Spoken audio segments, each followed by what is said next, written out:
Bonsoir à tous, bienvenue dans votre édition locale du Var. Dans le cadre de la semaine du handicap, des actions sont menées pour sensibiliser le public et notamment les employeurs. Exemple avec le CV à table.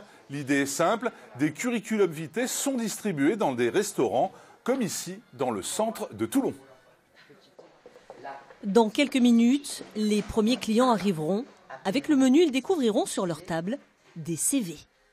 Vous recherchez technicienne chimiste, un chef de caisse, une chef de caisse. Les candidatures sont multiples. Seul point commun, ces demandeurs d'emploi souffrent de handicap. Une initiative qui séduit. C'est original et c'est novateur. C'est la première fois que je le vois, donc c'est une bonne initiative en effet, parce que ça peut susciter des besoins.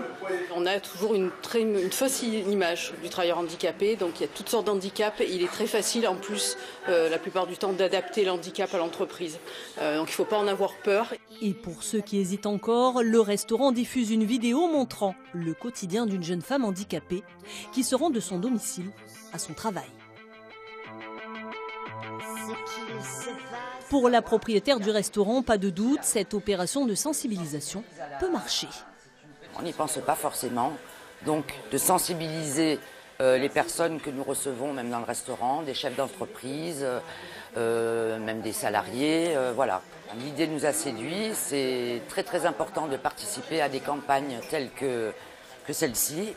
Une campagne d'autant plus nécessaire qu'à ce jour, les travailleurs handicapés restent 2 fois plus touchés par le chômage, même si les mentalités évoluent. Ce n'est pas une personne handicapée qu'on recrute, mais c'est bien une personne qui a des compétences et il se trouve qu'elle a un signe particulier qui est le handicap. Donc on voit bien que ça fait, ça y est, ça prend corps, mais néanmoins, c'est pas gagné. Cette semaine dans l'agglomération de Toulon, 5 restaurants jouent le jeu du CV à table pour lutter contre les préjugés.